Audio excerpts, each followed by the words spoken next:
नमस्कार, जय हिंद विद्यार्थी मित्रांनो। एसएससी जीडी भरती 2024 तर्फा एसएससी जीडीच्या 39,581 जागांसाठी भरती चालू आहे। आणि एसएससी जीडी भरतीमध्ये आपण फॉर्म भरताना कोणकोणत्या चुकांनी केल्या पाहिजे विद्यार्थी मित्रांनो, त्याचबरोबर आपल्याला पहिले जे या ठिकाणी प्रेफरन्स काय द्यायचा आहे, पहिले चॉईस कशाला द्यायची आपल्याला, ठीक आहे, याबद्दल सुद्धा आपण बोलणार आहे। तर एसएससी जीडीची जे विद्यार्थी मित्रांनो भरती चालू आहे, तर महाराष्ट्रातील मुलं मुली या भरतीमध्ये फॉर्म भरू शकतात। आणि एसएससी जीडी भरतीसाठी शिक्षण फक्त 10वी पास लागते आणि ऑनलाईन पद्धतीने जे फॉर्म आहे हे चालू आहे। आणि 10 ऑक्टोबर 2024 हे फॉर्म भरण्याची शेवटची तारीख आहे। तर ज्या पण विद्यार्थ्यांनी आतापर्यंत फॉर्म भरला नसेल तर नक्कीच भरून टाका। आणि एसएससी जीडी भरतीमध्ये उंची किती लागते, छाती किती लागते, त्याचबरोबर ग्राउंडला कोणकोणते इव्हेंट आहे, त्याचबरोबर लेखी परीक्षेचा अभ्यासक्रम काय आहे, नेगेटिव्ह मार्किंग किती असणार आहे, तर संपूर्ण माहिती आजच्या व्हिडिओच्या माध्यमातून आपण कव्हर करणार आहे एसएससी जीडी भरतीबद्दल। तर आजचा व्हिडिओ खूप महत्त्वाचा होणार आहे, व्हिडिओ शेवटपर्यंत बघा आणि व्हिडिओला आताच लाईक करा। नमस्कार विद्यार्थी मित्रांनो, माझी नोकरी कॉर्नर यूट्यूब चॅनलवर मी गोपाल अनखळे तुमचं सर्वांचं सहर्ष स्वागत करतो। तर मित्रांनो, व्हिडिओचा थंबनेल बघून तुमच्या लक्षात आलं असेल की आपला व्हिडिओ कोणत्या टॉपिकवर होणार आहे। व्हिडिओ सुरू करण्याच्या आधी आपल्या यूट्यूब चॅनलला सबस्क्राइब करा, जेणेकरून प्रत्येक भरतीचे अपडेट तुमच्यापर्यंत सर्वात आधी पोहोचेल। आणि जास्त करून 10वी आणि 12वी पास भरतीच्या रिलेटेड जास्त व्हिडिओ आपल्या चॅनलवर अपलोड करत असतो। तर 39,581 जागांसाठी ही भरती चालू आहे, ठीक आहे। आणि शिक्षण फक्त 10वी पासच लागते। महाराष्ट्रातील मुलं मुली फॉर्म भरू शकतात आणि 10 ऑक्टोबर शेवटची तारीख आहे, ठीक आहे। तर एसएससी जीडी भरतीमध्ये जे वयोमर्यादा आहे तर 18 ते 23 वर्षापर्यंत ओपन कॅटेगरीची मुलं फॉर्म भरू शकतात। एससी एसटी कॅटेगरीचे विद्यार्थी 18 ते 28 पर्यंत फॉर्म भरू शकतात। ओबीसी कॅटेगरीचे विद्यार्थी 18 ते 26 वर्षापर्यंत या भरतीमध्ये फॉर्म भरू शकतात, ठीक आहे। आणि आपण फीचा जर विचार केला तर जनरल ओबीसी ईडब्ल्यूएस कॅटेगरीसाठी या भरतीमध्ये 100 रुपये फी ठेवण्यात आली आहे। आणि एससी एसटी कॅटेगरीसाठी जे या भरतीमध्ये फी नाही आहे, ठीक आहे। त्याचबरोबर आपण या भरतीमध्ये सिलेक्शन प्रोसेसचं जर बघितलं तर सर्वात अगोदर तुमची लेखी परीक्षा होणार आहे, दुसऱ्या टप्प्यामध्ये तुमचं ग्राउंड होणार आहे, तिसऱ्या टप्प्यामध्ये तुमचं डॉक्युमेंट व्हेरिफिकेशन होणार आहे, चौथ्या टप्प्यामध्ये तुमचं मेडिकल होणार आहे। अशी संपूर्ण सिलेक्शन प्रोसेस आहे एसएससी जीडी भरतीची, ठीक आहे। आणि एसएससी जीडी भरतीमध्ये कोणकोणते पद आहेत तर पहा, बीएसएफ झालं, CISF, CRPF, ITBP, Assam rifle, SSB, SSF, NCB, तर ह्या ज्या पॅरामिलिटरी फोर्सेसच्या जागा एसएससी जीडी भरतीमध्ये आहे, ठीक आहे। तर फॉर्म भरताना तुम्हाला पहिलं प्रेफरन्स या ठिकाणी कोणतं द्यायचं तर मी तुम्हाला या ठिकाणी सांगतो।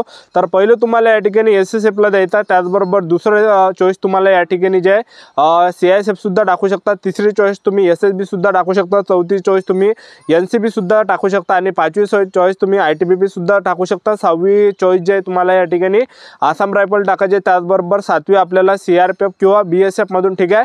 आणि आठवी जे तुम्हाला वाटते ते बीएसएफ किंवा सीआरपीएफ, ठीक आहे। तर अशा प्रकारे तुम्हाला या ठिकाणी फर्स्ट चॉईस टाकायचे, कारण की ह्या सर्वात चांगल्या पोस्ट मी तुम्हाला वरती सांगितलेले आहे, ठीक आहे। आणि आता फॉर्म भरताना कोणकोणत्या चुकांनी करायच्या तर फॉर्म भरताना जे तुम्हाला पूर्ण त्यामध्ये पाहायचे की आपली डेट ऑफ बर्थ किती आहे, आपलं नाव वगैरे, म्हणजे फॉर्म भरायच्या वक्ती आपल्याला ह्या मिस्टेक करायची नाही आहे, ठीक आहे। त्याचबरोबर आपण एसएससी जीडी भरतीमध्ये सिलेक्शन प्रोसेसचं जर बघितलं तर पहा, एसएससी जीडी भरतीमध्ये सर्वात अगोदर तुमचं काय होणार आहे, यामध्ये लेखी परीक्षा होणार आहे।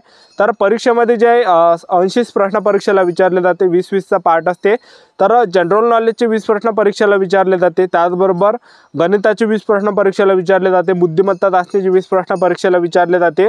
त्याचबरोबर यामध्ये हिंदी व्याकरण किंवा इंग्रजी ग्रामर तुम्ही यापैकी एक निवडू शकता, ठीक आहे। म्हणजे 20-20 जे प्रश्न एका पार्टला जे विचारले जाते आणि एका प्रश्नाला 2 गुण असते। तर टोटल 80 प्रश्न परीक्षेला विचारले जाते आणि 160 मार्काचा हा पेपर असतो, एका प्रश्नाला 2 गुण असतो, ठीक आहे। त्याचबरोबर आपण परीक्षेमध्ये नेगेटिव्ह मार्किंगचा जर विचार केला तर नेगेटिव्ह मार्किंग 0.25 एवढी नेगेटिव्ह मार्किंग आहे एसएससी जीडी भरतीला। त्याचबरोबर एसएससी जीडी भरतीमध्ये जो पेपर आहे पहिला, तर पेपरसाठी जो तुम्हाला टाईम भेटणार आहे तर तो तुम्हाला फक्त 1 घंट्याचा टाईम भेटणार आहे। तर 1 घंट्यामध्येच तुम्हाला हा 80 प्रश्न ते सॉल्व करावं लागणार आहे, ठीक आहे। तर 1 घंट्याचा टाईम तुम्हाला भेटणार आहे पेपरसाठी। आणि ऑनलाईन पद्धतीने पेपर असतो, आपल्या महाराष्ट्रामध्येच पेपर असतो आणि पेपर झाल्यावर ग्राउंडसुद्धा आपल्या महाराष्ट्रामध्येच राहतो, ठीक आहे। तर तुम्ही कोणत्याही जिल्ह्यातले असाल महाराष्ट्रातील तर तुमच्या जवळपासच्या जिल्ह्यातच तुम्हाला सेंटर भेटणार आहे एसएससी जीडीचं पेपरसाठी, ठीक आहे। आणि हे झाल्यानंतर दुसऱ्या टप्प्यामध्ये तुमचं काय असणार आहे, यामध्ये ग्राउंड असणार आहे। तर पुरुष उमेदवारांसाठी हाईट किती लागते तर पुरुष उमेदवारांसाठी 170 सेंटीमीटर लागते सर्वच कॅटेगरी, ठीक आहे, फक्त एसटी कॅटेगरी सोडून। आणि महिला उमेदवारांसाठी उंची 157 सेंटीमीटर लागते, छाती 80 सेंटीमीटर पाहिजे आणि फुगून 5 सेंटीमीटर या भरतीमध्ये भरली पाहिजे।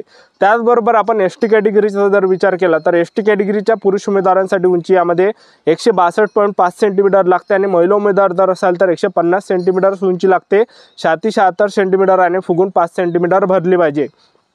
त्याचबरोबर आपण या भरतीमध्ये ग्राउंडचा जर विचार केला तर SSC GD भरतीमध्ये जे विद्यार्थी मित्रांनो फक्त एकच इव्हेंट आहे पुरुष उमेदवारांसाठी आणि तो म्हणजे 5 किलोमीटर रनिंग आहे। तर पुरुष उमेदवारांसाठी 5 किलोमीटर रनिंग आहे आणि 5 किलोमीटर रनिंग तुम्हाला 24 मिनिटाच्या अंतर त्या ठिकाणी कव्हर करावं लागणार आहे। तर ग्राउंडला मार्क्स वगैरे नसते, फक्त ते ग्राउंड क्वालिफाय करावं लागते। तुम्ही 24 मिनिटाच्या अंतर आले 5 किलोमीटर रनिंग तर तुम्ही ग्राउंड या ठिकाणी क्वालिफाय असता, ग्राउंड पास असता, ठीक आहे।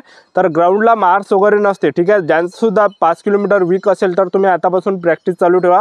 आतापासून जरी आपण प्रॅक्टिस चालू ठेवली तर नक्कीच जे या ठिकाणी आपला टायमिंग चांगला या ठिकाणी येणार आहे। ज्यांचंसुद्धा जास्त टाईम येत असेल तर कमी टाईम या ठिकाणी होणार आहे जर आतापासून जर प्रॅक्टिस केली तर, ठीक आहे। आणि महिला उमेदवारांसाठी यामध्ये 1600 मीटर रनिंग आहे आणि महिला उमेदवारांसाठी 1600 मीटर रनिंगसाठी 8.5 मिनिटाचा टायमिंग आहे आणि जे पण विद्यार्थी ज्या पण महिला उमेदवार 8.5 मिनिटाच्या अंदर 1600 मीटर रनिंग मारणार आहे तर त्या ग्राउंड क्वालिफाय असणार आहे, ग्राउंड पास असणार आहे, ठीक आहे। तर अशा प्रकारे जे आहे SSC GD भरतीचा ग्राउंड असते, ठीक आहे। आणि ग्राउंड झाल्यानंतर तुमचं डॉक्युमेंट व्हेरिफिकेशन आणि मेडिकल जास्त एवढं हार्ड नसते, ठीक आहे। तर अशी जे संपूर्ण सिलेक्शन प्रोसेस आहे तर पहा जे पण विद्यार्थी आतापासून इमानदारी मेहनत करणार आहे, इमानदारीनं तयारी करणार आहे तर त्यांचं सिलेक्शन जे होणार आहे। तर आतापासून जे विद्यार्थी मित्रांनो चांगले पुस्तक घेऊन घ्या, ठीक आहे। तर चांगले पुस्तक घेऊन घ्या, जे पण विद्यार्थी चांगले पुस्तक घेणार आहे, ठीक आहे। तर त्यांचं जे नक्कीच या ठिकाणी सिलेक्शन होणार आहे, ठीक आहे। तर आतापासून चांगले पुस्तक घेऊन घ्या आणि आतापासून जे अभ्यासाला तुम्ही आतापासून लागा, ठीक आहे। आतापासून जे अभ्यास चालू ठेवा, ठीक आहे। ज्यांनी सुद्धा आतापासून तयारी चालू केली नसेल, ज्यांनी सुद्धा अभ्यास चालू केला नसेल तर आतापासून तयारी चालू ठेवा। त्याचबरोबर तुम्हाला जर समजा जनरल नॉलेजचे जर बेस्ट प्रश्न जर लागत असेल, म्हणजे जे परीक्षेला येणारे जर प्रश्न लागत असेल तर तुम्ही कमेंट करू शकता। नक्कीच आपण जे या ठिकाणी ते जे विद्यार्थी मित्रांनो आपण चालू करणार आहे जीकेचे प्रश्न, ठीक आहे। जे परीक्षेला विचारले जाणार आहे तेच प्रश्न आपण या ठिकाणी चालू करणार आहे, ठीक आहे। जर तुम्हाला लागत असेल तर तुम्ही कमेंट करू शकता। तर जे पण परीक्षेला जनरल नॉलेजचे प्रश्न विचारले जाणार आहे येणाऱ्या काळामध्ये तर तसेच प्रश्न जे विद्यार्थी मित्रांनो आपण आपल्या YouTube चॅनलवर टाकणार आहे जर समजा तुमची या ठिकाणी डिमांड असेल तर, ठीक आहे। तर आतापासून चांगली तयारी करा आणि आतापासून सेल्फ स्टडी करा 8-8 घंटे 10-10 घंटे। जे पण विद्यार्थी आतापासून अभ्यासाला टाईम देणार आहे तर त्यांचाच नक्कीच जे विद्यार्थी मित्रांनो पेपर निघणार आहे, ठीक आहे। आणि तुम्ही बघितलं असेल की SSC GD भरती 2023 ची जे किती कशा प्रकारे या ठिकाणी कटअप गेलेला आहे, ठीक आहे। तर एकदम हाय ह्यावेळेस जे कटअप या ठिकाणी गेलेला आहे, कारण की कसं आहे की ह्यावेळेस काय झालं की विद्यार्थी मित्रांनो फॉर्म सुद्धा जास्त होते आणि निगेटिव्ह मार्किंग जे जास्त नव्हती, ठीक आहे। तर त्यामुळे जे कटअप जे या ठिकाणी वाढलेला असं कोणालाच वाटत नव्हतं की एवढा कटअप वाढणार आहे म्हणून। तर एवढा जे विद्यार्थी मित्रांनो ह्यावेळेस कटअप वाढलेला आहे। तर जे पण विद्यार्थी आतापासून इमानदारीने अभ्यास करणार आहे, जे पण तयारी करणार आहे तर नक्कीच जे विद्यार्थी मित्रांनो 100च्या वरती जे आपल्या या ठिकाणी स्कोर जाणार आहे, ठीक आहे। तर येणाऱ्या काळामध्ये जे विद्यार्थी मित्रांनो आपल्याला अशी तयारी करायची की आपला जे स्कोर आहे जवळपास 120 प्लस गेला पाहिजे, जेणेकरून फायनल सिलेक्शन आपल्या या ठिकाणी होणार आहे, ठीक आहे। तर आपण जे लगेच जे विद्यार्थी मित्रांनो हे सिरीज सुद्धा आपल्या चॅनलवर चालू करणार आहे जर समजा तुमची डिमांड येत असेल तर जनरल नॉलेजचे जे बेस्ट प्रश्न आहे हे जे आपण चालू करणार आहे चॅनलवर जर तुमचे जास्त कमेंट दिसल्या तर याबद्दल, ठीक आहे। तर पहा विद्यार्थी मित्रांनो SSC GD ची चांगली भरती निघालेली आहे। 10 ऑक्टोबर 2024 फॉर्म भरणे शेवटची तारीख आहे। तर लवकरात लवकर ज्या पण विद्यार्थ्यांनी फॉर्म भरला नसेल तर नक्कीच भरून घ्या, कारण की समोर साईट जे स्लो होऊ शकते, ठीक आहे, किंवा सर्व्हर डाऊन होऊ शकते, ठीक आहे। तर आपले YouTube चॅनल सबस्क्राईब करून ठेवा, वेळोवेळी अपडेट तुम्हाला SSC GD भरतीबद्दल देत राहणार आहे। ही होती संपूर्ण महत्त्वाची माहिती आजच्यासाठी, इथंच थांबतो, भेटूया नेक्स्ट व्हिडिओमध्ये। जय हिंद, जय भारत।